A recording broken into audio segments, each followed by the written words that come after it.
তাহলে আমাদের আজকের যে 6টা বিষয় 6টা প্রশ্ন আছে 6টা প্রশ্ন সবাই আশা করি পারবা। প্রথম হচ্ছে দাবা খেলা কোন ধরনের খেলা? Outdoor, indoor. ইনডোর খেলা আসলে কি প্রতিষ্ঠানের বাইরে হয়, তাই না? তাহলে প্রতিষ্ঠানের ভিতরে যে খেলাগুলো আমরা পরিচালনা করি বা খেলি সেইগুলোকে কি খেলা বলে? আর প্রতিষ্ঠানের বাইরে যে খেলাধুলা করি সেই খেলাকে কি বলে? আচ্ছা, ইনডোরের কোনো উদাহরণ দিতে পারবা? ইনডোর গেমসের বলো তো একটা। দাবা, গুড। আর আউটডোরের মেয়েরা একটা বলো, জোরে বলো মেয়েরা।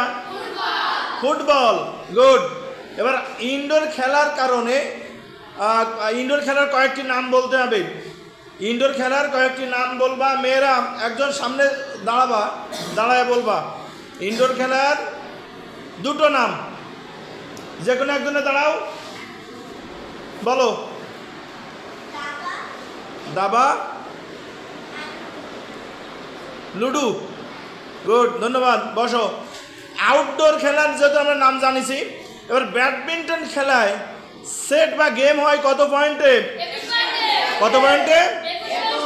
21 পয়েন্টে। তাহলে ব্যাডমিন্টন খেলায় সেট বা গেম হয় 21 পয়েন্টে, তাই না? আর যদি আমরা ভলিবল খেলি, ভলিবলে কত পয়েন্টে? 25। আচ্ছা, মনে করো 25। আমি সাধারণভাবে কত পয়েন্টের ব্যবধানে অবশ্যই খেলা হবে? জিততে হবে তোমাকে। কত পয়েন্টের ব্যবধান? 2 পয়েন্ট। এই কথাটা মাথায় রাখবা, 2 পয়েন্টের ব্যবধানে জিততে হবে তোমাদের। তারপরে আছে কি? খেলাধুলায় শরীরের সঠিকভাবে কি সঞ্চালন হয়? রক্ত, গুড।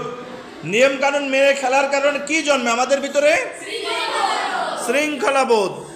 সব ধরনের খেলাধুলা ও শরীরচর্চার নিজস্ব কি আছে? নিয়ম কানুন আছে। ধন্যবাদ সবাইকে।